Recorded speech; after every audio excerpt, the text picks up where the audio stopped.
while millions of people scream at their TVs over strangers chasing a ball. You feel nothing, no excitement, no anger, no emotional pull at all. And at some point, someone made you feel weird for that. And your mind say, seriously. But neuroscience says you're not weird, you're not broken. Your brain is just wired differently. And most people don't understand what that actually means. Stay with me, because once you hear this, you'll never see sports fans, or yourself, the same way again, and you will never feel embarrassed next time. Trust me.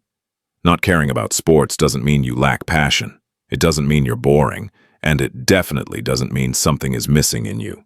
In fact, psychology shows there are real measurable differences between people who obsess over sports and people who genuinely don't care. It all comes down to how your brain handles identity or reward, empathy, and meaning. Let's break it down. Humans are wired to belong to groups. For most of history, being part of a tribe meant survival.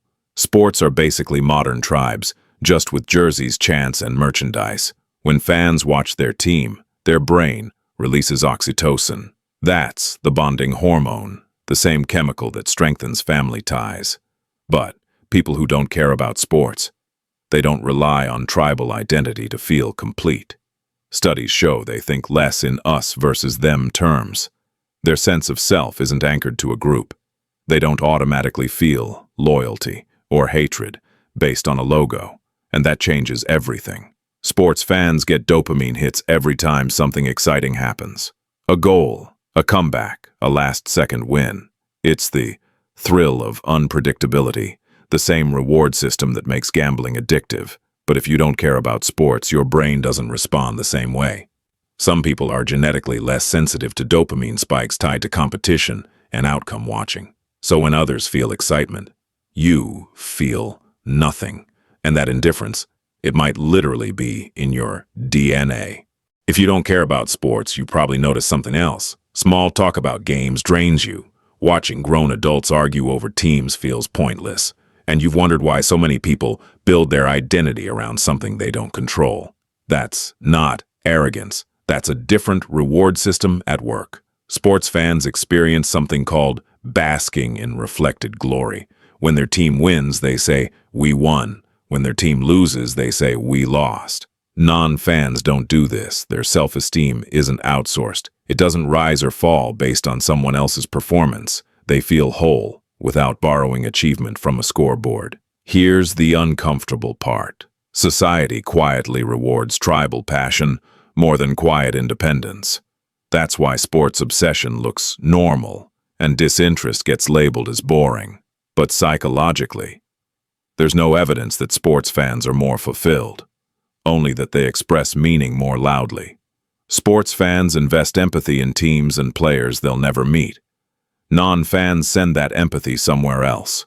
Family, creative work, learning, personal growth, ideas. Studies show people who don't care about sports are often more open to experience. Their emotions still run deep. They just don't waste them on distant outcomes. Psychologists call this parasocial investment versus direct engagement. Sports fans emotionally invest in one-sided relationships. Non-fans prefer places where their effort actually changes something. They don't want to watch life happen. They want to participate in it. People who don't obsess over sports are often more present. They experience flow in work, art, challenges, and creation, not in watching someone else struggle for hours. There's something quietly powerful about that. Those people are working on their own goals. Most people escape into stories where nothing is required of them. If you don't care about sports, it might be because you're not wired to watch life happen. You're wired to build it. So, the next time someone asks, "Did you see the game?" and you genuinely don't care, remember this: you're not boring, you're not broken, you're just playing a different game, one where the outcome actually depends on you. Yeah, seriously. And if this resonated with you, you'll love learning why quiet people process the world differently, and why that might be their biggest advantage. Now I'm curious, which one are you? Are you someone who finds meaning in the game, or someone who finds it somewhere else? Tell me in the comments. I genuinely read them. And if this video gave you a different way of looking at sports, identity, or people around you, share that perspective too. If you enjoy content that explores why people think differently, subscribe. You'll feel at home here.